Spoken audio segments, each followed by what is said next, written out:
He's not pulling away because he lost interest. He's pulling away because he's terrified of how interested he is. And most women never figure that out until it's too late. That's the thing nobody prepares you for.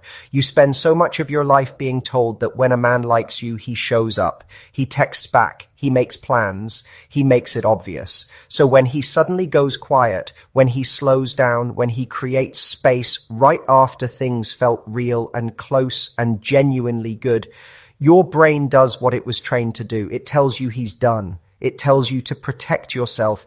It tells you to start preparing for the goodbye. But what if that instinct is wrong? What if the silence isn't him leaving? What if it's actually him trying to figure out how to stay without losing himself in the process? Because here's what most women never see. A man who is falling for someone for real, not just enjoying her company, not just having fun, but actually catching genuine feelings.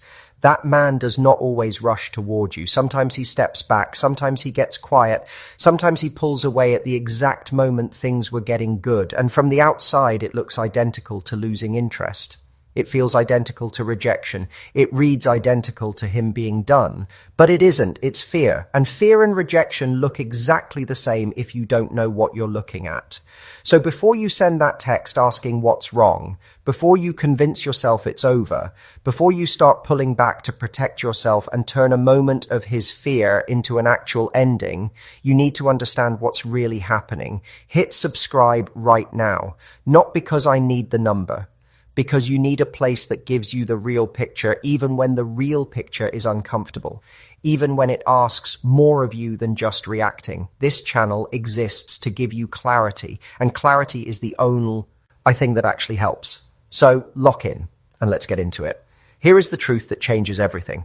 When a man pulls away after something real, after a conversation that went deeper than he expected, after a moment where he let something show that he normally keeps hidden, after a date where he came home feeling something he hasn't felt in a long time, that distance is not always disconnection. That distance is often his nervous system doing what it learned to do a long time ago.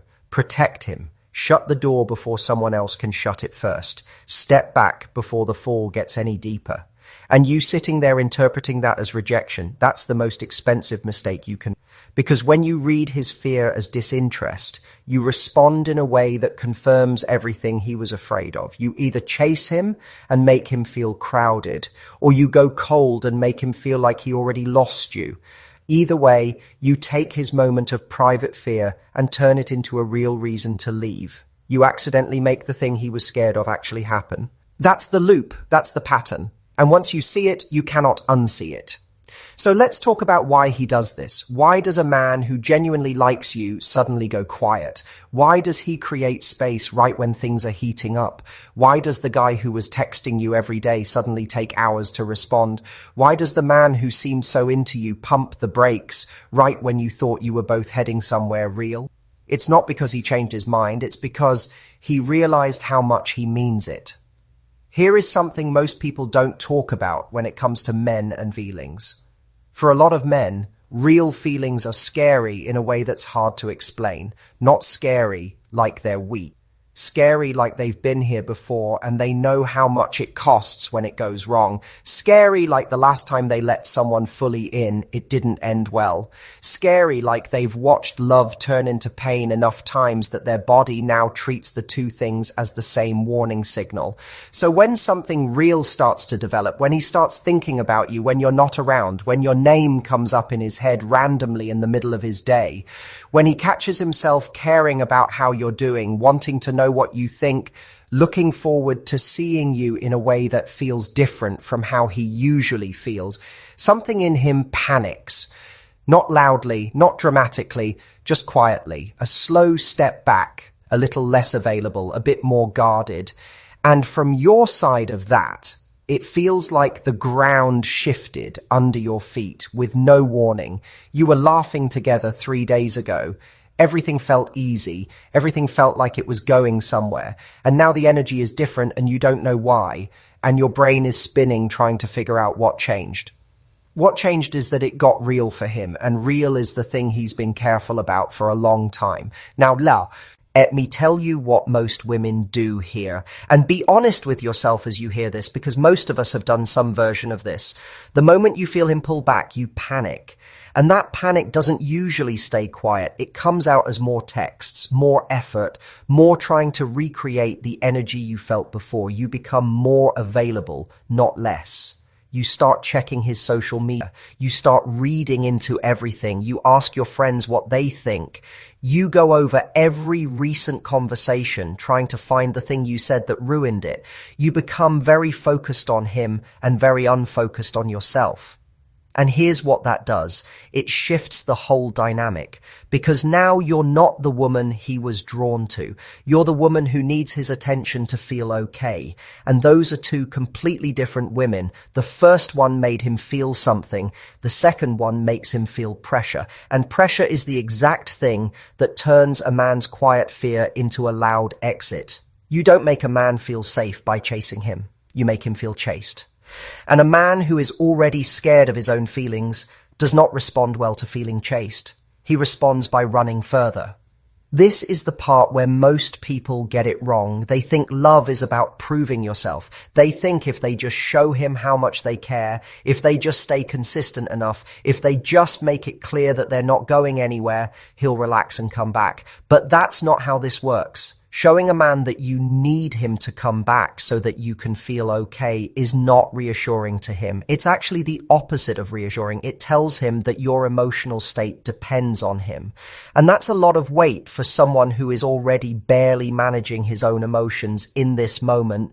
The answer is not more effort. The answer is steadiness.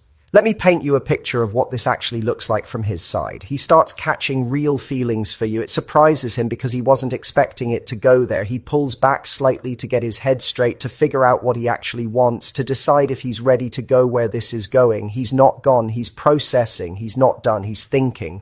And then you panic and start reaching out more. And suddenly he's not just managing his own fear anymore. He's also managing your anxiety. And now the situation that felt complicated has become overwhelming. And overwhelming is where men shut down completely. You took his small step back and turned it into a much bigger wall, not because you're wrong for having feelings, but because the way you responded to his fear made his fear bigger instead of smaller. Now here's the reframe. His pulling away is not a problem you need to solve with more of yourself. His pulling away is actually a moment that calls for less chasing, less reaching, less performing, less making him the center of your entire emotional world for the His pulling away is, in a strange way, an opportunity. It's an opportunity to show him something that most people never show someone they're falling for. Steadiness. Security that comes from inside you, not from his behavior. The ability to hold your own life together even when someone you like goes a little quiet. That is genuinely attractive, not as a strategy, not as a game, as a real reflection of who you are. A woman who has her own life, her own purpose, her own things going on, who likes him but does not need him to function. That woman is the one who makes a scared man feel like maybe this is actually safe. Maybe she won't consume him. Maybe he can fall without losing everything.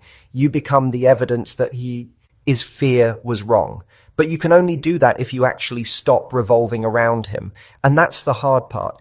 Because when you like someone and something feels off, the last thing you want to do is go live your normal life. You want to fix it. You want to address it. You want to know where you stand.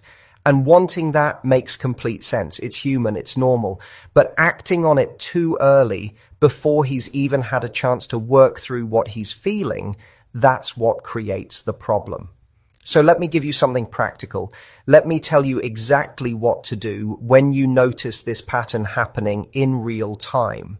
First, stop adding more of yourself to the situation. If you've been the one initiating most of the conversations this week, stop for a few days, not as punishment, not as a game, just because your energy deserves to go somewhere that's actually receiving it right now. You are not a vending machine. You don't keep giving output when there's no exchange happening. Pull your energy back not to be cold, but because your energy is valuable and it belongs in your own life first. Second, actually go live your life. This sounds basic, and I know it does.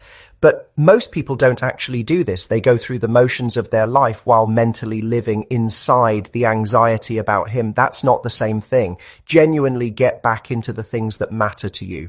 Your friendships, your work, your workouts, your creative stuff, whatever makes you feel like yourself when no relationship is involved. Go back to that person. Not because it will make him come back, but because she's the one worth coming back to. Third, when he does reach out, and if he's genuine, he will, don't punish him for the distance.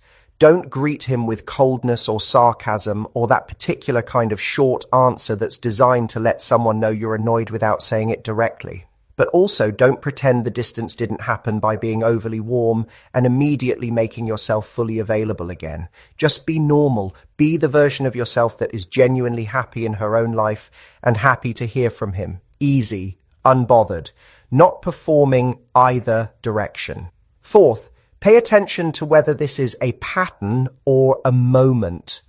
One instance of a man pulling back after something got real is human. It's understandable. It's something worth being patient about. But if this is a cycle, if he gets close and then disappears and then comes back and then disappears again, that is a different conversation. That is not fear of falling. That is someone who is using you for the feeling of connection without being willing to actually build it. And those two things are not the same. Fear of falling looks like one step back followed by genuine effort to move forward. A pattern of hot and cold with no real progression is someone who is not ready and may not be ready for a very long time. Know the difference, because one deserves your patience and the other deserves your honesty with yourself. Fifth, and this is the most important one, let go of needing a specific outcome from this. I know that's hard to hear. I know you like him. I know you want it to work. But the moment you make this relationship the thing your peace depends on, you've already lost yourself in it. And losing yourself in something that isn't even fully formed yet is how you end up months down the line having given everything to something that was never actually solid. Your life works right now, today, with or without him showing up the way you want. You were whole before he came along. You are whole right now, even while this feels uncertain. And staying connected to that wholeness, to that version of yourself that exists completely independently of what he decides to do, that's not giving up on him. That's the only thing that makes you worth not giving up. Here's what you need to understand at the deepest level. You cannot chase a man out of his fear. You cannot text your way into him feeling ready. You cannot be available enough or patient enough or perfect enough to override whatever is going on inside him. He has to work through that himself. The only thing you can control is whether the version of you he comes back to is still the woman he got scared of losing in the first place. Because here's what actually happens when a man is genuinely scared of falling for someone. He tests it, not consciously, not as a strategy, but almost instinctively. His distance becomes a way of seeing what you do with it. Not because he's trying to play games, but because his nervous system is asking a question. Is she going to be okay if I need a moment? Is she going to fall apart and make this complicated? Or is she someone who has enough of her own life, her own stability, her own sense of self that she can hold steady even when things get a little uncertain? And your response to his distance is your answer to that question. If you spiral, if you flood him with messages, if you make your anxiety his problem, the answer you're giving him is no. She needs too much from me. This is going to be too much. And a man who is already scared of how much he feels confirms his worst fear and uses it as a reason to go. But if you stay grounded, if you keep living, if you come back warm and steady and genuinely fine, the answer you're giving him is yes, she's secure. She's not going to collapse if I have an off week.